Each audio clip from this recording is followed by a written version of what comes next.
Welcome to Scoop One Order. Happy Sunday, 3-day weekend. So I know that it's a little bit different feeling Sunday than normal. I hope you guys are having a fun, safe Memorial Day weekend. I know that it is going to be it's a little rough today in Ohio. If you guys had outdoor plans, it was rainy. It was there are tornadoes. If you guys are in kind of that middle sector of Ohio, be careful of the tornado watches that are going on right now. Appreciate you guys tuning in as always. We're going to talk about five big deals going on this summer for Ohio State. Kind of break down some of the biggest storylines. We're going to have that for you guys. We're going to take your questions, your super chats to go to Pay It Forward. It's a great weekend to pay it forward, with it being Memorial Day weekend, one of the most important holidays, in my opinion, and I'm sure Nevadabuck's opinion as well. I want to thank all of you, you veterans, and all of you who knew people who made the ultimate sacrifice. Again, we appreciate our military and all of those, and we thank them for all that they've done for this country.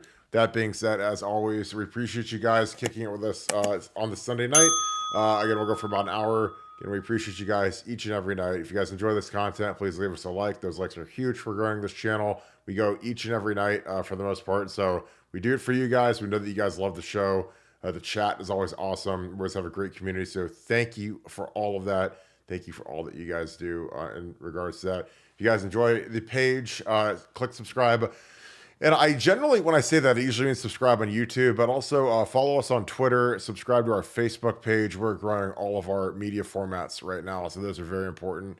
So leave us a like on there. And if you guys like the audio version of this, if you like to listen to it on your way to work, I know, shout out to my truckers. I got a lot of guys that are long haul truckers. Appreciate you guys. You guys say you guys love the format. Some people say I wish it was shorter. Most people like how long it is because, you know, an hour generally can fly by. And I think that you guys enjoy having it. And you guys can always break it up into sections if you got stuff to do. But my long haul trucker guys love the hour to hour and a half podcast every day to listen to. So I appreciate you guys moving goods across the country. I get a lot of comments on that one. So it's awesome. So you guys know who you are, and I appreciate you guys. And as always, if you guys like the live show, click the alert bell. The alert bell, again, will let you know when we go live, which is each and every night, generally around 7 o'clock. So we will get right into this with Nevada. This is business is about to pick up in a big way for Ohio State. As May is racing to a close, the coaches come off the road. It becomes camp season. I believe around June 5th is the first camp, the first group of camps. They have fewer camps than they've ever had. They're a lot shorter. It's a lot tighter. It's much different now with seniors being able to take official visits in the summer. So a lot of the seniors don't camp at all anymore, which is a totally different aspect compared to 4 or 5 years ago, even going back even further. Nevada, we're going to break down the 5 big storylines headed into Ohio State's summer. But how is your weekend going so far? Awesome. I just got back from the Guardians game. Guardians at the end, Guardians won 5-4. So it, completing a sweep of the Angels. So what a great weekend, great weather. Enjoying the day and enjoying talking. I love talking about Ohio State. Nothing makes me happier in the world than talking about Ohio State football because I just love Ohio. I love everything about it. I love the run up to the games. I love the games. I love talking about the games. I love the recruiting. I love looking forward to the next seasons.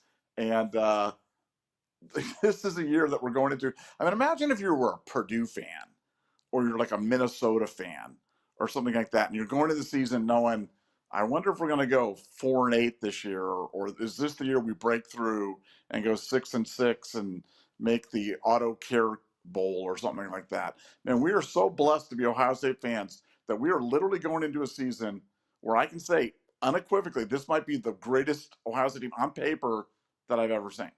And I think you agree with me. I know you've seen a lot of Ohio State teams. You're part of a lot of great Ohio State teams. You've seen it as a coach. You've seen it as a player. You've seen it as a fan. This is a really complete team heading into the most unbelievable season with the expanded playoff. And I'm so excited. So I'm very, very just thankful that I get to do this every day. And thankful to be an Ohio State fan because it sure would suck to be a Purdue fan. I can tell you that. Yeah, and like as of right now, ESPN and most of the rankings have Ohio State as the number one current recruiting class, which that wraps up in December, obviously. So there's guys that they could add, and this is without some of the guys that potentially could be jumping in the boat, like David Sanders Jr. And some other players, along with potential guys that we could get in the transfer portal. So there's a lot to be excited about. It's there's this is been as transformative of a 3 or 4 year stretch as there's ever been in the history of college football, in my opinion, with NIL, with the ruling that basically kills amateurism and it makes these universities they're going to get revenue sharing to pay to play, but from an overall health standpoint of an athletic department like Ohio State. I think they're in good shape. I think they're gonna have to make some decisions on some sports, but I also think that there's a lot of schools that with some of this new stuff, they're gonna have to they're gonna have to find money somewhere, and they ain't bringing in a lot of money like Ohio State is. So I mean, Ohio State is sitting pretty to be very, very strong for a very, very long time because of how they're structured, because of how dominant the football program has been. And I think that the five things going into, we're going to talk about the coaching staff, we're going to talk about the recruiting momentum, we're going to talk about the players getting back after it. Nevada, we'll start at number 5. What is the number 5 reason to you that number 5 storyline heading into the summer for Ohio State? Well, to me, it's about those guys that make the big moves from a conditioning standpoint. And I'll talk about one guy that I don't think we've probably talked about this guy for 2 minutes over the past 6 months, and I think a lot of people have written him off. And I've been hearing some things that there might be light at the end of the tunnel, but that's Taiwan Malone.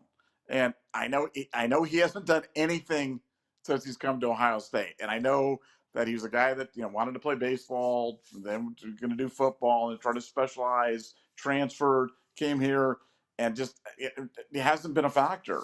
But sometimes the lights go on for guys at different times, and I've heard stuff from other players, and I always say the players know who the players are, and I've heard from a couple of players that said, Malone's a guy that I didn't really think much of. Thought he might have just been kind of a big waste of talent, but he's really starting to figure it out. Now, could that amount to be something? Could that amount to be nothing? I don't know, but stuff like that for me over the summer, whether it be Austin Zierwald, whether it be Josh Padilla, whether it be Taiwan Malone, whether it be any of the young receivers, whether it be James Peoples in the running back room, any of the guys that are kind of coming in, kind of making those big changes in their body, making that new commitment to nutrition, new commitment to increase flexibility, increase strength, cutting weight, adding weight, whatever it is. I mean, to me, that is like one of the big stories because you always talk about how teams are made during the summer and how Coach Mick and the strength and conditioning staff, as much credit as they get, they can't get enough credit for putting these teams together, for creating that kind of mental toughness that is really created in the summer during those hard, workouts when nobody's watching and it's only just you. And you've got to go out there and make it happen at 5 a.m. or 5:30 or whatever it is, and just grind this thing out to become the best player you can. I want to see who are those guys that make this. Does Jelani Thurman kind of have it? Does he buckle down? Does Aaron Noland kind of put it together and kind of even out some of the unevenness that has been characteristic of his career so far? To me, that's a big story. That's a big storyline that I'm going to be following over the summer because I know every year. Here's the thing: I don't know who it's going to be, but I know it's going to be somebody because every year over the summer, somebody emerges, somebody comes out of nowhere, steps up, does some great things, and we're like, wow, didn't see that coming. That guy really had that big senior year after 3 years of nothingness, or wow, that's a young guy that's really jumped up on the depth chart and really made a move. I know it's going to be somebody. Don't know who it's going to be, but that's what I'm going to be watching for. That's my storyline number 5 for the year, as far as I'm concerned. Yeah, and I think you made some really good points there because there are always guys like if you go, let's just take the time machine back exactly 1 year to 1 year ago today. Like going into the summer, I think guys like Carson Hinsman who ended up being the starting center, he made a jump. I think G. Scott made a jump. I think you look at some of the other spots. I think that everybody wants more from Jelani, but this is a big summer for Jelani in my opinion. Cody Simon made a jump. Cody was always a guy that was very talented. Cody does all the right things. He's just been hurt, and again, that's part of the it's part of the puzzle. If you're hurt a lot, then it's still for whatever reason. It's not like he's out jumping off the top of an apartment building. It's because he's just had bad luck with shoulders and whatever. And but he turned up over the summer and he turned into a really productive player on a really good defense. So Denzel Burke was a guy obviously fantastic as a freshman. Hit a wall, was not great as a second year guy, third year guy. He was outstanding, I thought. So it's always interesting to see who kind of turns up in the summer because there's some big jobs at stake. I think the Luke Montgomery one is one that I think about a lot in terms of him versus Carson Hinsman at right guard. I think that they'll rotate in. I think that Carson obviously started 12 games last year, so I'd give him a pretty good edge there. Luke is an interesting character because he's played tackle his whole career, and moving from tackle to guard, I think is a lot harder than guard to tackle, in my opinion, just because of the spacing. And for Carson to go from center to guard, I think is actually much easier because you don't have to handle the ball anymore. You don't have to snap the ball, obviously. So I think in terms of a position switch, it's easier. I talked to like Paris Johnson about it, and he gained a bunch of weight to play inside because you're going against bigger guys. He got up to, I don't know if he's like 320 or three. He is about 10 or 50 pounds heavier than he was his last year when he was a left tackle, just because he was going against bigger guys. So you have to add some bulk. It's like being a sumo wrestler. Like you don't see any skinny sumo wrestlers. Like it's just part of a prerequisite for the job is that you have to move big bodies when you're on the interior. And generally, it's easier to move a big body when you have a big body. So I think for number 4 on our list of storylines, I'm going to go offensive line recruiting. I mean, I know like being an offensive lineman and being an offensive tackle, I'm like so proud of the fact that everybody is so obsessed and worried about offensive tackles like forever and ever and ever. It almost makes me realize, man, I didn't realize how important we were. But everyone's always got concerns about our tackle recruiting. We got Carter Lowe in the fold, David Sanders Jr. There's a host of other guys that I'm sure that we're going to have visits from because there's no cap on visits anymore. So these guys can come and go as they please. And I'm sure we'll have, we're trying to take 5. I don't think we could fit 6, but it wouldn't surprise me if we took a 6 if we had a guy portal out after the season. So, hey, you got to take it's always funny to me when people talk about taking projects on the offensive line, and I think honestly 95, maybe 98% of the guys that are offensive line recruits are projects. Even David Sanders is a project. Paris Johnson was a project. Paris obviously was a great player, but I mean he didn't start until year 2. It wasn't like he walked in there, took a job, and away he went, and he was an All-American the first year. Like you got to develop at that position. It's a lot tougher. Guys are a lot stronger. It's one thing to be fast, but when you get to college, if you're a 4.4 guy, like it's not like if you spend 3 years in college, you're going to turn into a 4.2 guy. Like you're probably still going to be a 4.4 guy. You might be a little bit faster as you get stronger, but in college, as a lineman, you can get demonstrably stronger, like incredibly. Like I mean, from my freshman year to my senior year, it was incredible how much stronger, how much bigger I got. And I came from a great strength program at my high school. It was as good as Mickey Marotti's easily. So it wasn't like I was some raw basketball player that had never touched a weight like a DeJuan Jones type kid.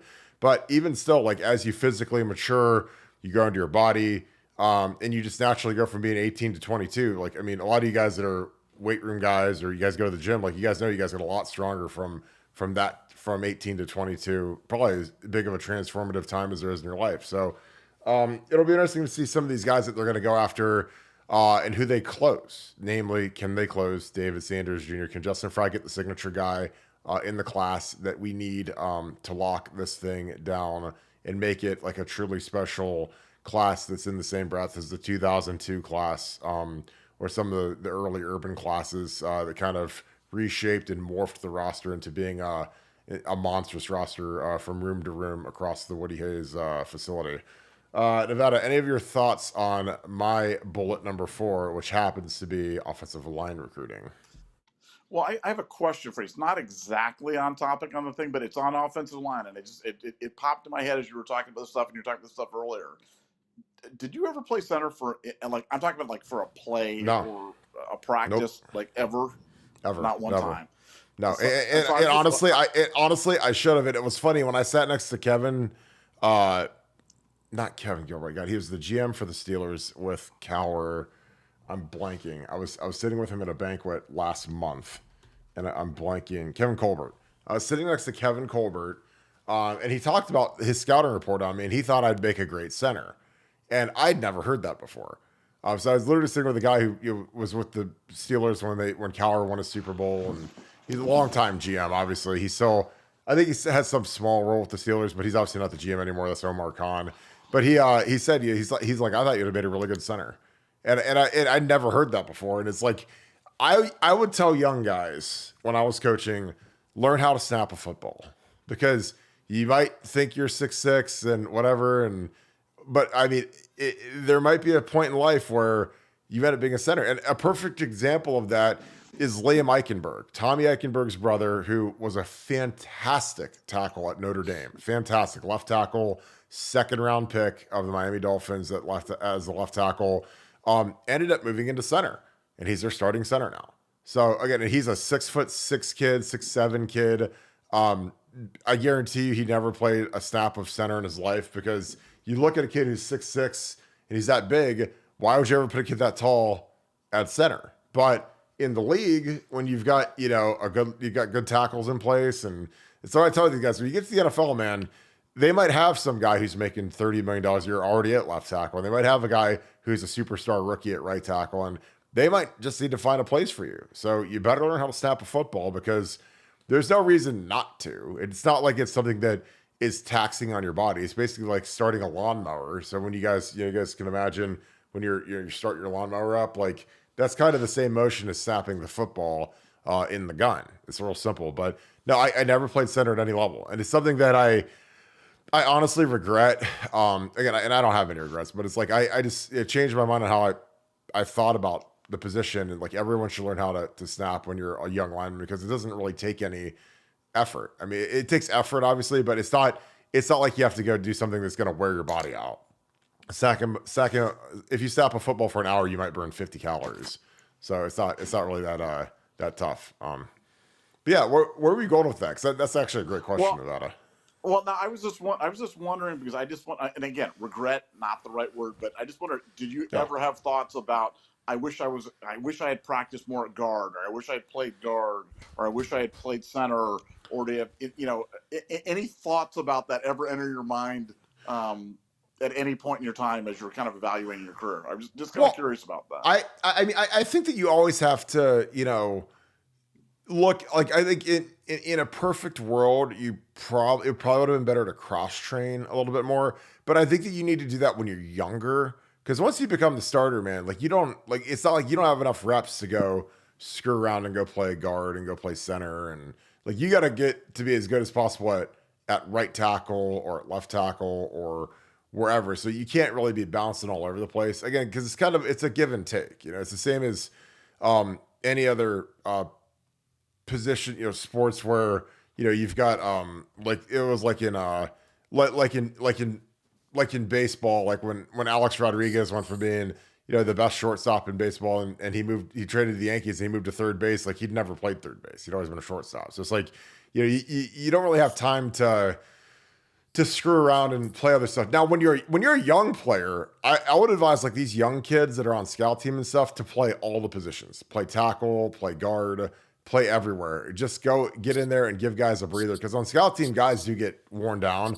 But I wish I would have played more guard, but I didn't, honestly. In the NFL, I did play some guard, and I didn't really love guard, but I played it. I was much more comfortable at tackle, but it's probably more just because, when you don't have a lot of reps at something, you're not really going to be super comfortable at it. But like I said, I talked about the Alex Boone example. Like, Alex, was basically forced to play guard because they had 2 first-round picks at tackle for the 49ers, and then they had another first-round pick at left guard, and they said, hey, it's going to be you and Leonard Davis is battling for the right guard spot, so figure out how to play guard.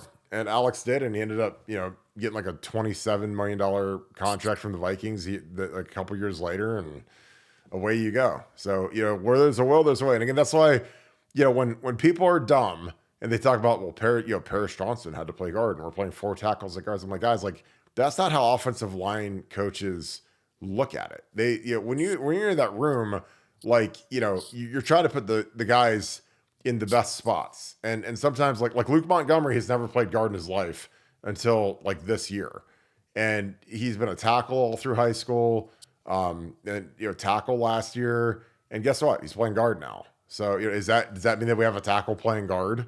Or no? I mean, but if you're stupid, that's what he's thinking. That was like that was one of these things that was fed out of the Woody Hayes to the media, because when all these media people regurgitated, I'm just like, that's so impossibly stupid. Like, I don't even have words. Like, Andrew Norwell was a 5-star tackle and ended up playing guard at Ohio State. He was a 6'5". He's a big kid. Ended up being a great NFL guard, the highest paid guard in NFL history when he signed his deal with Jacksonville. So, I mean, I think that the cross training stuff is really good for the young kids, and I honestly don't care how big kids are or how small kids are. Obviously, when you have really short guys, you can't put them out at tackle because their arms aren't long enough. But guys with long arms can hang in there at guard. So I think it's a good thing to do to cross train. Was that satisfactory, Nevada? Yeah, no, I've just always been curious about that because I know we have people that have kids that are grown up. We have other people that are listening to the show, and I just love your perspectives on the offensive line. I just think it's so unique, and you have such a depth of knowledge to be able to share with people that I appreciate you answering that, because like I said, I've never asked you that I question, and I was just really curious about the answer.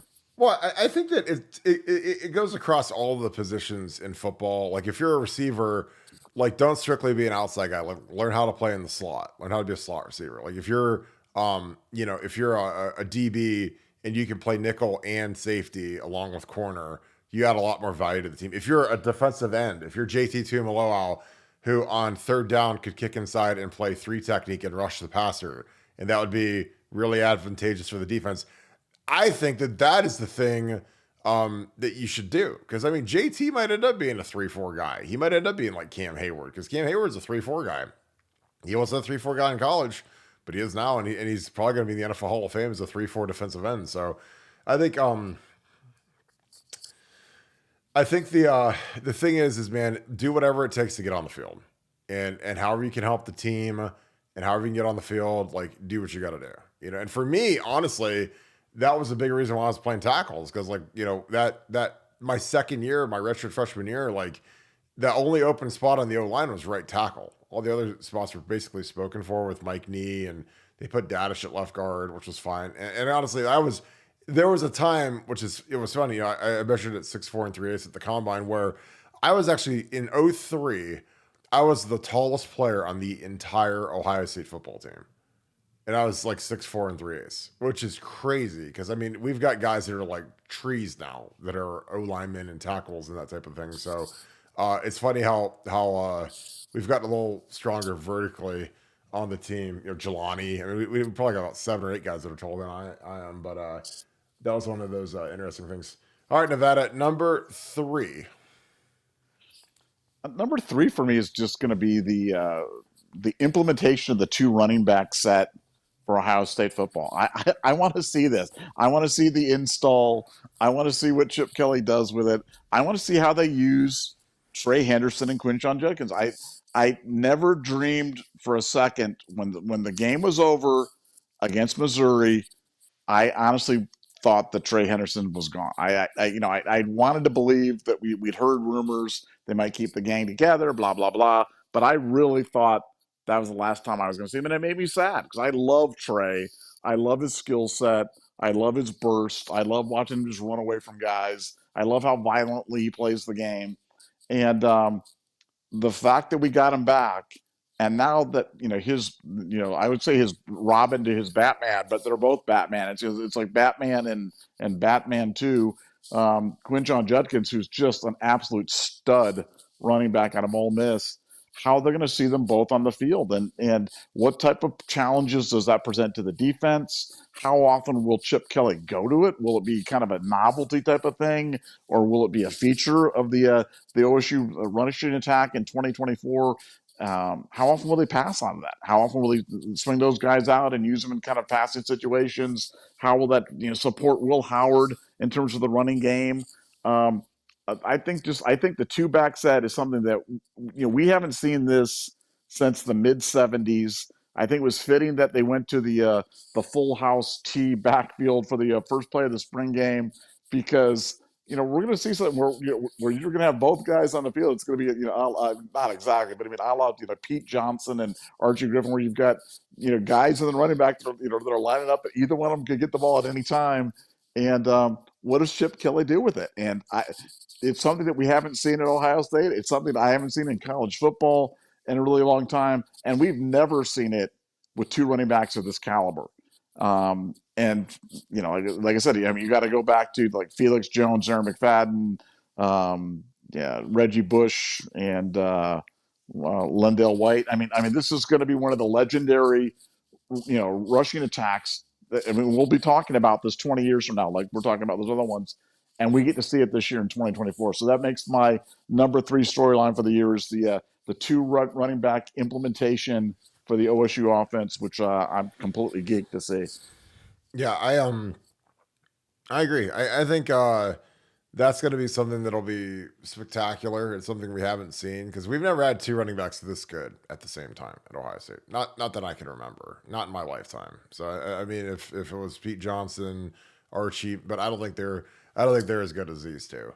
And I love Archie. Archie's obviously number one ever, but yeah, I don't think that the rest of the guys are on. Are you're slandering Archie? You're slandered Orlando Pace. I literally just said Archie is number one ever. So if that's slander, I mean that's like that's as Antifa as it could get. If you're saying like that's slander, so he's the number one of all time. And you say, are you slandering Archie by calling him? What is he, number 0? Is he rule 0?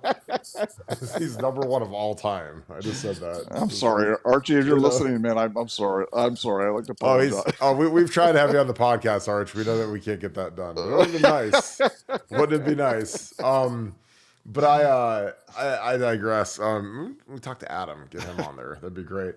Yeah, exactly. For me, number 2 is it's going to be, what step does this defense take?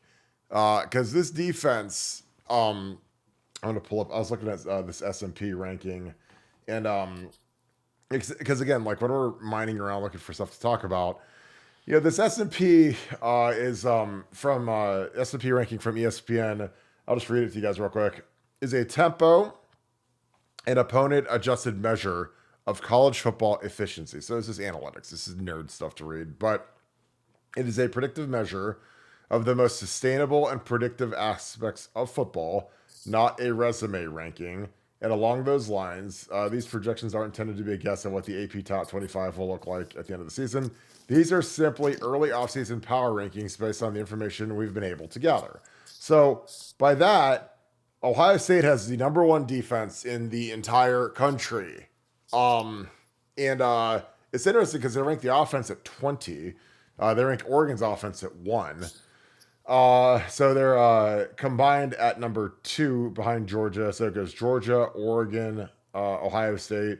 I think Oregon and Ohio State could end up being a 2-3 matchup. I think Georgia's going to be preseason 1. I don't agree with that, but hey, I don't get a vote, so it kind of is what it is. But yeah, like what can this defense do? Because when you have the 2 edge rushers back, that's huge. When you add Caleb Downs, that's huge. You're going to lose somebody. If you're in a good program, you're going to lose some people. So obviously you got to replace Steele, got to replace Tommy Eichenberg, who had a fantastic career. But you have Cody Simon, you have CJ Hicks, you have Sonny Styles. Like every team's going to be replacing somebody in modern college football. So what step can this take? Does Jim Knowles turn the defense more loose now that the coverage guys are much stronger than they were, 2 years ago? Or does he stick to the formula from last year that was dominant? So I think that's going to be fascinating. How do they use CJ Hicks? How do they use Sonny Styles? 2 of the most athletic guys on the entire team, probably 2 of the top 5 athletes on the entire team. So what does he do with those guys? And what does he do with the defensive ends? Does he turn those guys loose? Does he trust them? Does he let the defensive backs stick in coverage? Yeah, that's going to be my number 2. How does this defense improve? Because again, this is an ESPN S&P ranking, and they rank Ohio State as the number 1 defense in the entire country going into 2024. And I agree with it. Your thoughts, Nevada? Well, what's amazing about your entire defensive thing there is that you went through that entire thing, and we didn't even talk about Caleb Downs, which is kind of crazy when you consider that how much talent we have returning on this defensive team right now. And yeah, look, losing Mike Hall is a big thing. Losing Steele, losing Tommy. But like you said, everybody loses guys, and when you're able to add, when you're able to return pieces, it's unbelievable. Returning pieces, returning starter differential is one of the biggest indicators of future success. It's been a big thing for betting and gambling for years and years and years. We used to bet it in the first 3 weeks of the season. If you had like a delta of over 10 returning starters versus the team you were playing against, and that was a tried and true formula for a long time. But now that you can add guys, and you can add a guy that you could make an argument for Caleb Downs being the best returning defensive player in the country, and we just added him to the Ohio State defense. Um, I think the result is going to be just a legendary performance. I think it's going to be a defense. I've said it before. I don't think we'll give up more than 21 points in a game this year. Last year we gave up, I think, 11 points a game. I think it'll be single digits this year, which is crazy in modern college football. That just does not happen. And I think the defense is going to be there for us every week. That's what I love about defense and the running game is they're there every week. Other stuff can kind of come and go, but defense is something that's a constant. Defense is, it plays in the rain, it plays indoors, it carries in September, in December, in January, whenever you want to play it. Great defense is always there for you, and we're going to have great defense in abundance this year, and I'm excited about it.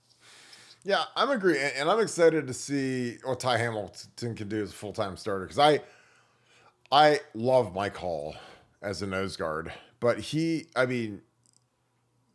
it's not surprising he went second round because of how explosive and how talented he was. But he always left me wanting more, And again, I thought he got I think drafted as a projection. Obviously, he's young; he's a third-year junior, went pro. I think he's the kind of guy that'll thrive in the National Football League, where it's a passing base pro. That pro style passing attack where they're just back there and empty four sets throwing it. Like Mike Hall can go crazy where he's just rushing guys one-on-one as opposed to the college game. Because Mike in his career had 6 sacks in his entire career, and he had 24 tackles last year and was third team All Big Ten. I thought after the Notre Dame game 2 years ago at home, where he was the best player on the field, that he would be a first team All American. And he finished up as a third team All Big Ten guy. And again, injuries, rotation. Again, I think our defensive line rotations have stunk to the same level as our running back rotations have. So that'll be interesting to see what's the rotation look like. And I think that a lot of the onus is on the players, because I think the players need to force Larry Johnson to play them, and they need to do that by playing well, practicing hard. They can't be sourpuss. They can't be crybabies. They can't be getting pancaked and driven down the field 15 yards and dumped on their heads like some of them do. And then they go cry and they go threaten to hit the transfer portal. Like, they need to actually step up and play and be good. So, again, it's on them. Like, sometimes the Alford thing, he was just impossibly bad with the rotations.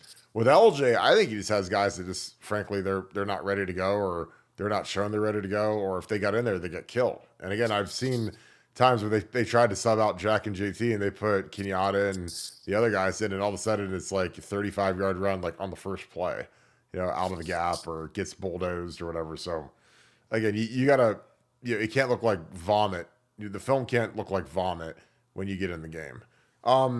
Nevada, your number one storyline as we head into the summer for Ohio State football. To me, it's easy. It's how good is Will Howard? How good is Will Howard in this offense? How good is Will Howard receiving tutelage from Ryan Day and from Chip Kelly? How good is Will Howard surrounded by A++ talent? How good is Will Howard when he doesn't have to carry the team on his back and throw into the narrowest of windows and with the scantest of protection? How's Will Howard when Will Howard's getting real coaching, which he's really never received before? So I think, to me, that's the number one story. It's really going to be the story of the season for Ohio State. It's going to be the story. We know the defense is going to be great. We know the running backs are going to be great. The offensive line's at worst, it's going to be fine. At best, it's going to be really, really good. But Will Howard's the thing, and Will Howard comes with really varying opinions. There are people that don't think Will Howard's going to be very good. There are people that think Will Howard's going to be great and be a Heisman finalist. I am in the I think Will Howard is going to be great and is going to be a Heisman finalist. If I'm wrong on that, you guys can all line up and say Nevada is a big dummy. He thought Will Howard was going to be good, but I really believe Will Howard is the right horse for the course for this offense. You need to have a guy that is just smart, experienced, tough, can run opportunistically for you, and can make enough of the throws just to keep the defense honest. And I think Will Howard can do all of those things and more. And I think being coached by Chip Kelly and Ryan Day is going to do wonders for him, because I'm telling you, he didn't receive much coaching at Kansas State. And I know that's going to be hard for people to believe. People can say, "Oh, they're a Division I program. They're all the same." I'm telling you, they're not. They're just not. And you talk to people close to Will Howard, and he's like, I cannot believe the level of detail that I get here at Ohio State. If I had been receiving this coaching for all 4 years or whatever it was, I would be a completely different player right now. But that's where he is. So do I think he's going to make huge strides over the summer? I know he is, because I think that they've been able to instill already in him an understanding of what they want him to do that he never had at Kansas State. At Kansas State, it was a lot of go out there and make plays. And again, people may scoff and say that, that's crazy. Like, that is what it was. And so I think you're going to see a completely different Will Howard, a much more polished Will Howard. And I think he's going to be unbelievable. And I think he's going to be a major reason why we're going to I think we're going to go wire to wire. And I don't think we're going to lose a game this year. I think we're going to beat everybody. And that's hard to do in a season this long. It's hard to do in a schedule this challenging. But this is a special team, and I believe Will's the right guy to lead us.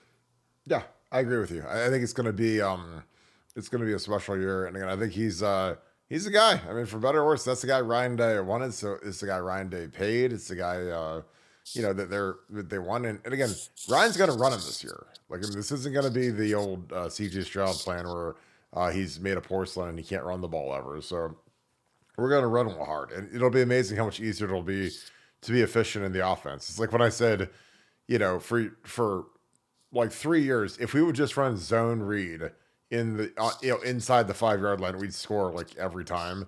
And magically we started doing it, and magically we started scoring inside the tight red zone as opposed to getting stuffed because we were stupid before. And again, you guys watch this year, and you guys probably won't remember this because it's a Sunday night random show, but like watch good teams on offense when they get the ball down inside the 5-yard line, they go hurry up and they run zone read, and it works every time.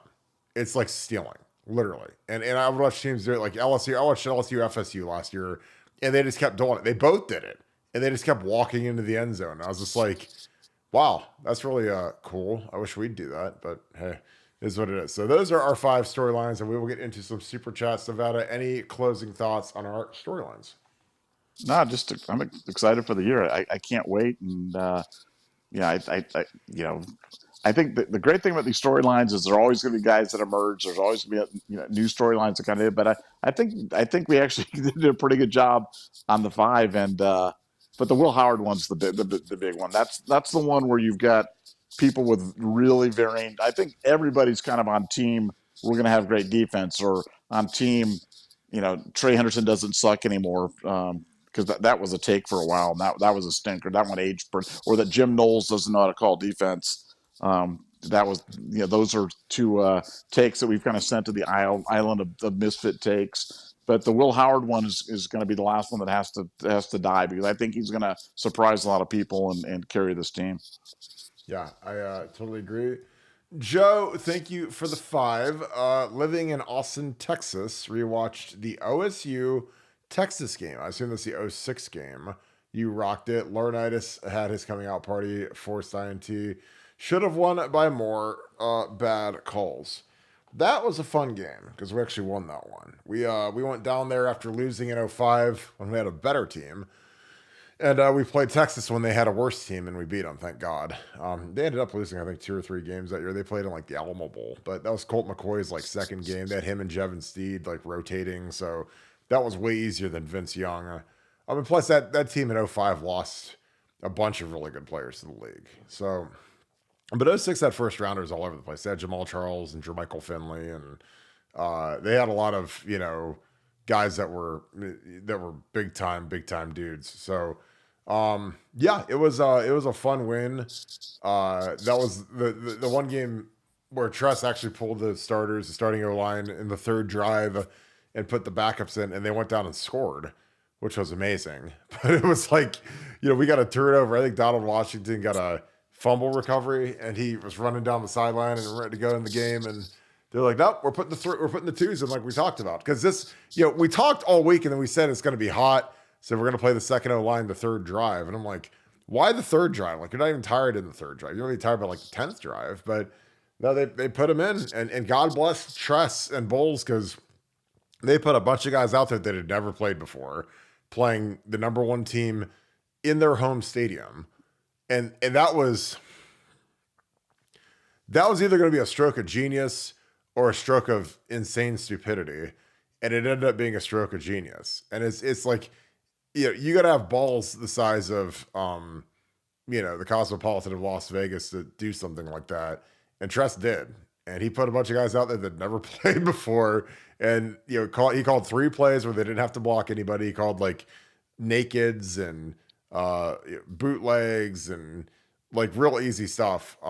It wasn't like, there's not every play has the same degree of difficulty in terms of execution by the offensive line. He picked like the 3 easiest ones in the playbook, and we went down and scored. So God bless him. Praise the Lord that we scored there, and we didn't like give up a sack fumble or give up some horrible ending. Because we weren't doing too hot to start that game off, but our defense was balling, and they went down and they forced a turnover, and they flipped the field, and they just put in that new Jumbotron. They called it the Godzillatron. And I was watching. I remember, Donald Washington's got like the longest, Washington's like the longest nameplate you could ever get at Ohio State. And I remember watching that, and I was like, oh my God, he's running a long way. It's like, he got down, I don't know if he got down like the 40 or the 35, and we're all excited to go in the game, and Trent's like, nope, backups are going in. So yeah, that was a fun one. And thank God it wasn't as hot as we thought. We thought it was going to be like 110 degrees, and it wasn't, because it was a night game, but it was still 100. It was like 98.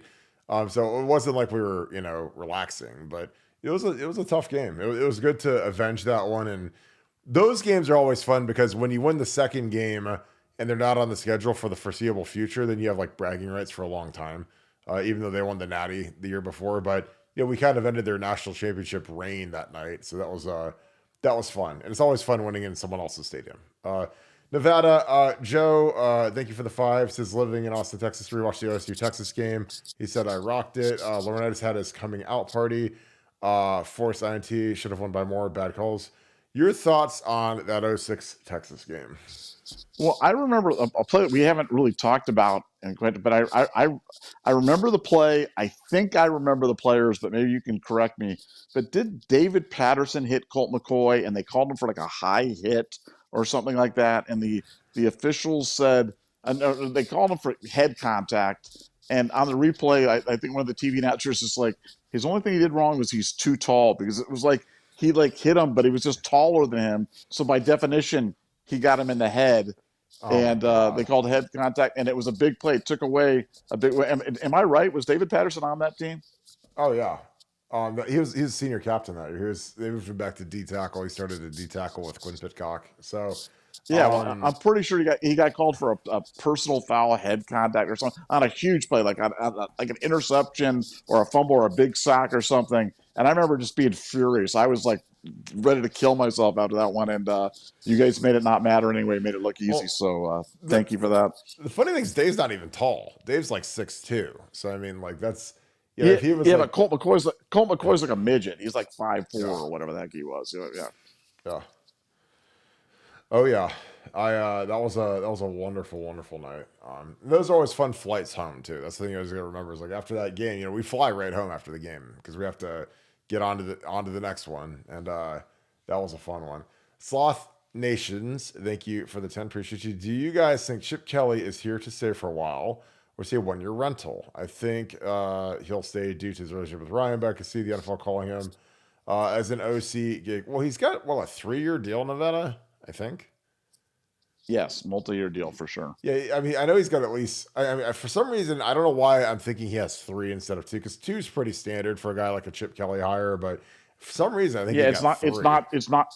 It's not two for sure. It's not two. I'm sure you're right.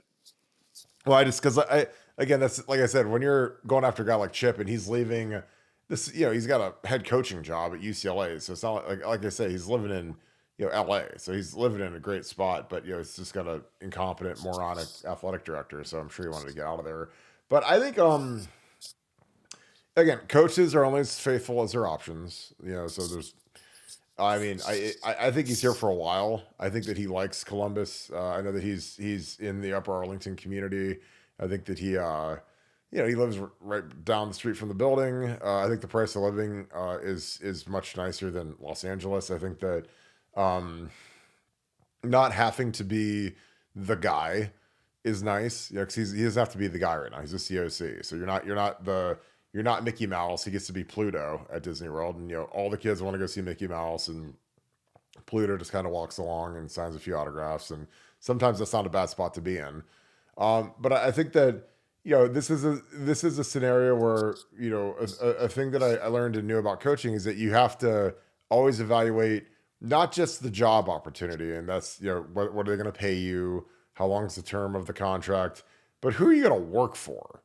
And Chip Kelly's working for a guy who he mentored, who looks up to him as like a father figure.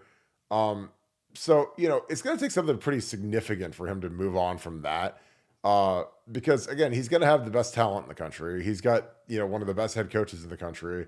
They're always going to have a top quarterback in that room, 3 or 4. I mean, they've got all 5 back this year, and they've got Tavion St. Clair committed. So I think it takes a lot, man. I mean, I know that he wanted to go to every NFL job known to man this offseason before he took the Ohio State gig, but the Ohio State thing fell on his lap after Bill O'Brien took off, and away we went. So I think he's here for a while, honestly, and I think Jim Knowles is the same way, and I love that. I think it's great for business. I think it's great for Ryan Day. I think it's great for Ohio State football. What are your thoughts, Nevada Sloth Nations? Again, thank you for the 10.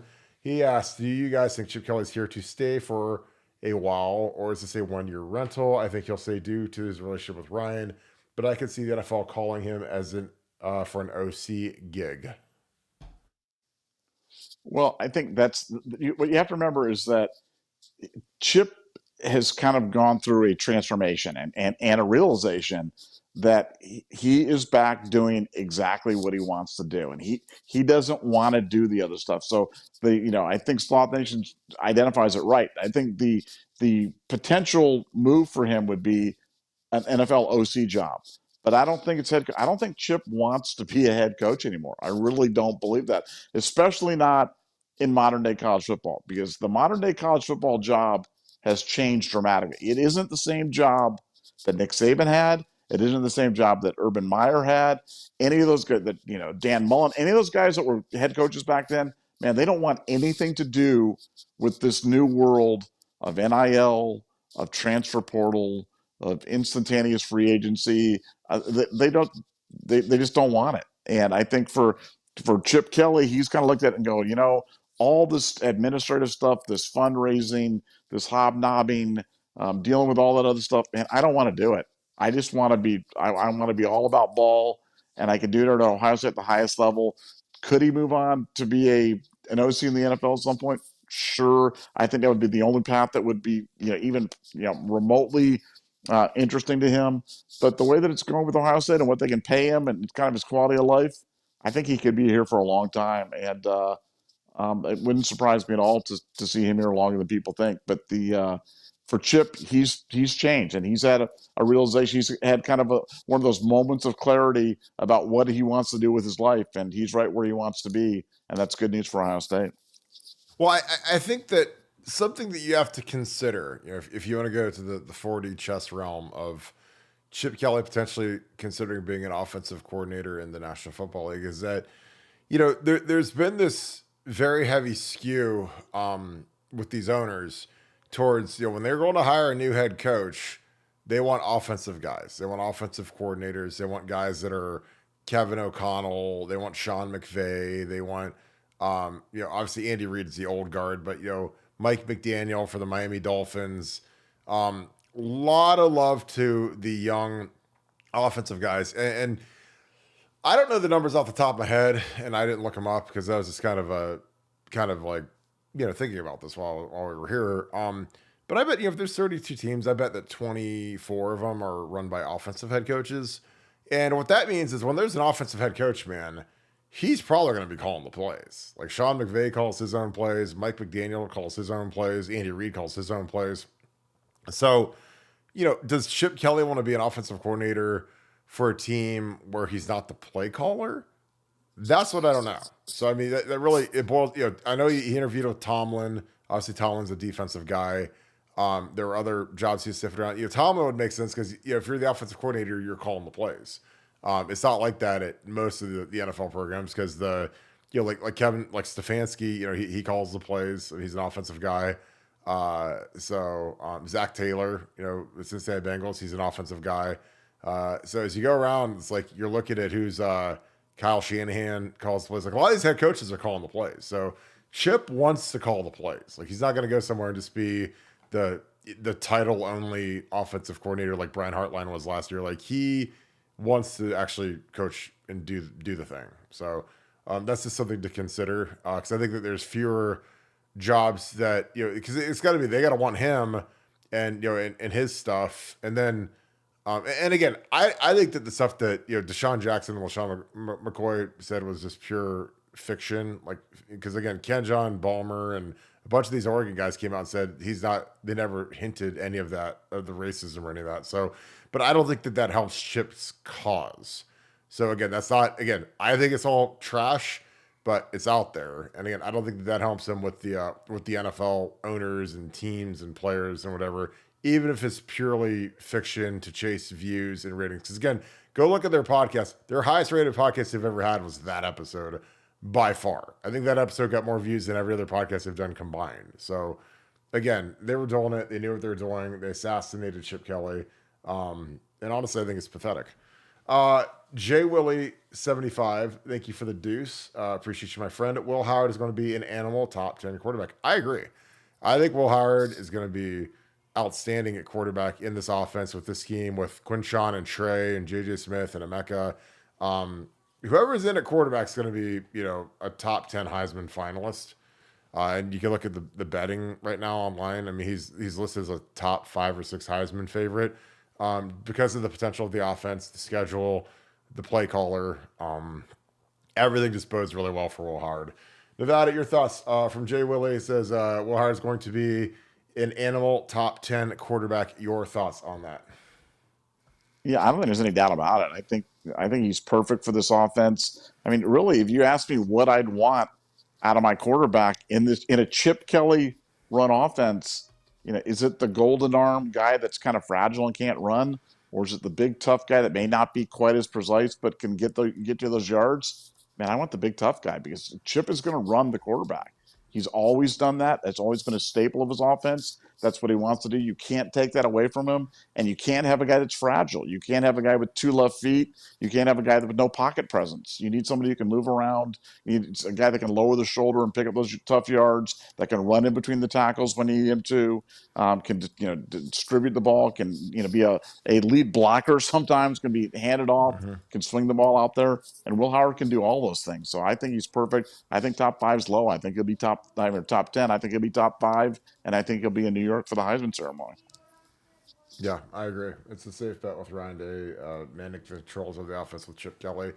Sloth Nations, thank you for the deuce. Appreciate you, my friend. How do you think Colorado will do this year? I think they're going to be an absolute dumpster fire. I think that, Deion's shtick is great for social media. It's great for beating TCU and getting a few cheap wins, but man, I just think that they've got an all-new offensive line. Basically, they went in portal, want all new portal guys.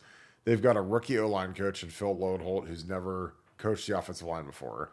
Played offensive line, really good player at Oklahoma and with the Minnesota Vikings. But, he's got to go game plan and set the running game and go, do all the stuff at running. Those guys got real work. And I think that the talent drain from Colorado's coaching staff is going to be really noticeable because you lose Charles Kelly, you lose Sean Fisher, or Sean Lewis, excuse me, who went to San Diego State, who was at Kent State. He was the head coach there. Was the OC last year. Got demoted midseason. I just think that Dion just doesn't. I don't think he has a clue. I don't think he. I mean, I don't think he wants to put in the work. Again, he doesn't go out recruiting. He's the only head coach in the country that doesn't go out recruiting. A lot of his best coaches left him. Uh, that roster transition has been crazy. So I think they're going to be an absolute dumpster fire.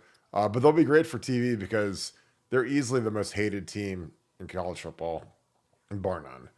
What are your thoughts, Nevada, on Colorado?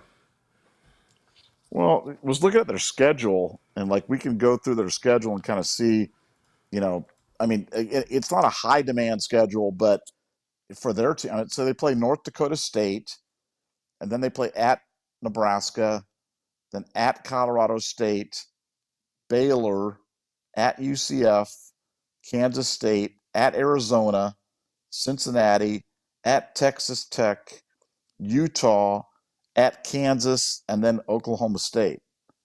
So, I mean, for them, I mean, again, that's not like the toughest schedule, but there's a lot of losses on there. Now, the good news about Colorado is the bar is so low for them that anytime they win, it's cause for great. When they were tearing down the goalposts when they'd won 3 games last year and stuff like that, that's when you knew it was a silly season.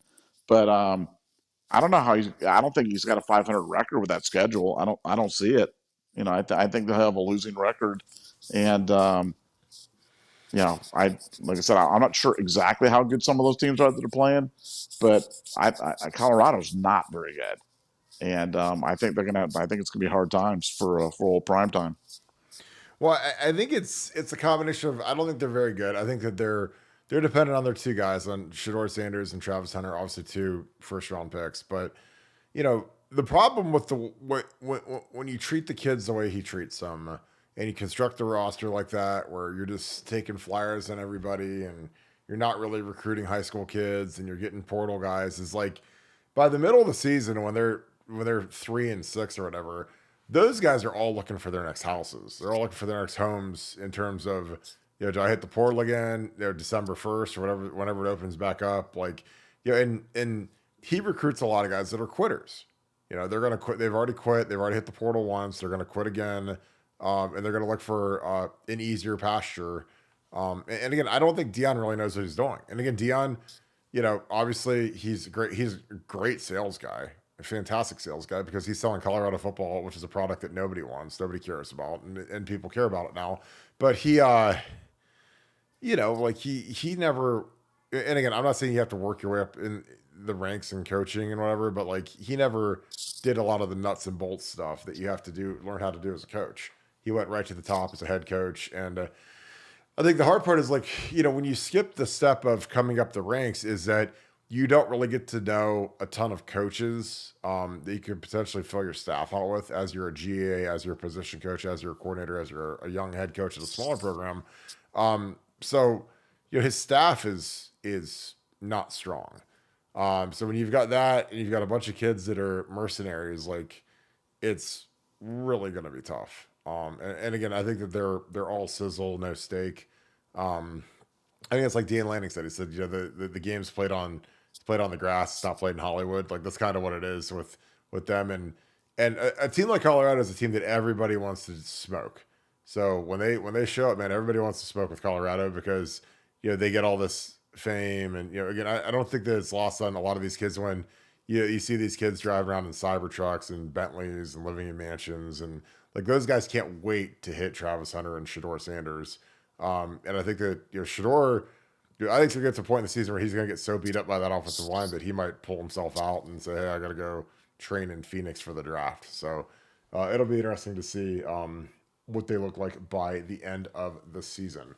Sloth Nations, thank you for the 10. I appreciate you. I live in Florida now and want to come to at least 2 Ohio State home games outside of the game. Which game this season would you recommend for me? Loved Columbus when I went back in October. Oh man, that is tough. I mean, if you're, God, I don't know what's another good home game. I mean, if you put a gun to my head and said, "Hey, you have to go to a game," I'd go to the Oregon game. But that's out there, obviously. But that's going to be that. I mean, that's probably going to be a 2 versus 3 matchup. By the time we see those guys. But let me look at the schedule. Because the other thing is like it doesn't hurt to space things out a little bit. So, all right. So obviously you don't want to go to Akron. You don't want to go to Western Michigan, Marshall.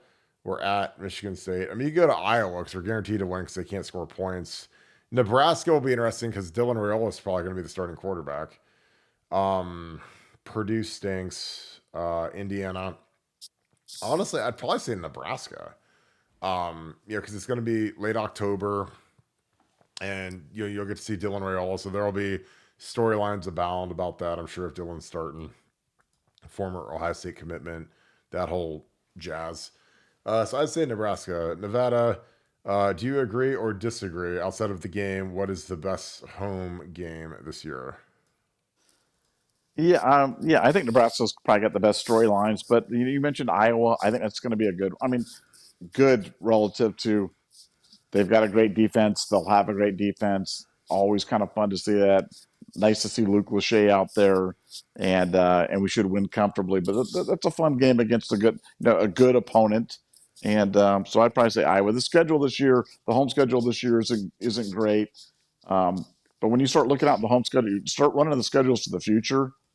Unbelievable! Some of the teams Oh that we yeah, have coming into we it's got unbelievable. Georgia, Bama, Bama, yeah, yeah, it's yeah. insane. SC And will be once coming US, here. Yeah. yeah, USC and UCLA start making their regular pilgrimages and stuff. I mean, the home schedules are just absolutely crazy. This is probably the last year that we have kind of the mediocre schedule. Yeah. After this, it's gonna be madness. Yeah, I think we've kind of been we've been stuck, but our out of conference is crazy, because again, like we're when you've got Bama and Georgia coming in the next few years, Texas is coming. Does Texas come next year? I think Texas might come next year.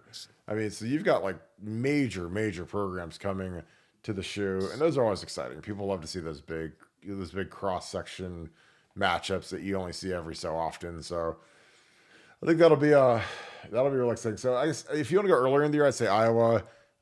Nebraska game I think will be fun because of Dylan. But it just depends how much space you want. If you're coming to 2 games, like Iowa might be better because it's early in the season, then you have a couple of months of space before you come back up for Michigan. But that's just my opinion. So Warpath, thank you for the 5. Appreciate you, my friend. Any chance you might have a meetup at the Twin Peaks in Westchester, Ohio? I would love to do that. Meeting with them this week, so we're going to get some of that set up between them and Buffalo Wild Wings. We're going to be doing a bunch of meetups in the near future, so we're really excited about that.